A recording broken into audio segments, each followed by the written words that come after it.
The shower to be waterproof before you put any tile on the walls.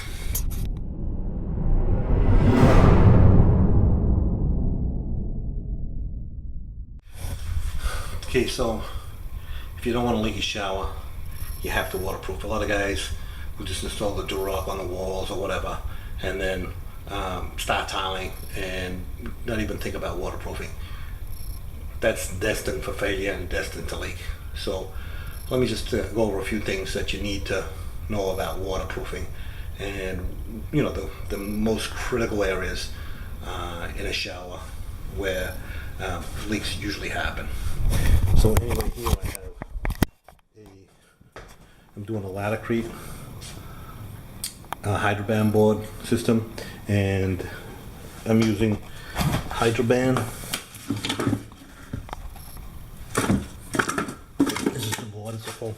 It's a foam board, and this is the sheet membrane. I actually used the Schluter Bonding flange. Laticrete has a bonding flange.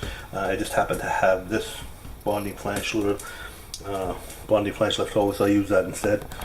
But the most critical areas, and tile, you might be under the assumption if you tile a wall, be under the assumption that if you tile a wall and the tile is going to protect the back of board and it's going to be waterproof. Water always gets behind the tile. It just does.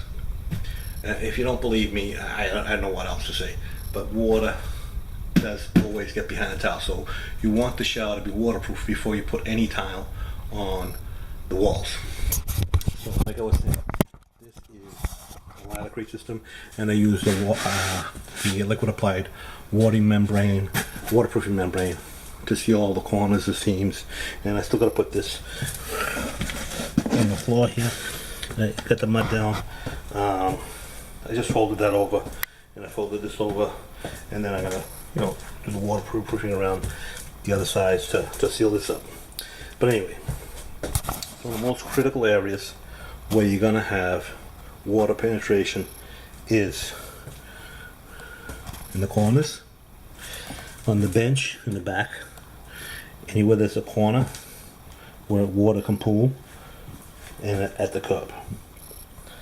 So you want to make sure that when you build in a shower that you really get all these areas sealed up. And then the shower floor, this is a seal system, so there's no vinyl liner. It's the waterproofing is directly under the tile. So anyway, that's I just wanted to make a few things clear about this. That waterproofing is extremely important, and just in case you haven't seen me before, my channel has almost 700 videos. It's all got to do with tile, except for maybe a few. And I have 30 years experience, more than 30 years, 34 years experience installing tile. I'm in the Boston area, so I see a lot of guys tiling, just putting the tile up without consideration to waterproofing. So I just wanted to get this out, just to head off some problems if you're considering getting the shower done or doing it yourself. Thanks a lot. So don't forget to subscribe. Check me out on Patreon. I'll leave a link in the description, and also leave your comments in the comment section below. One last thing, subscribe. Thanks.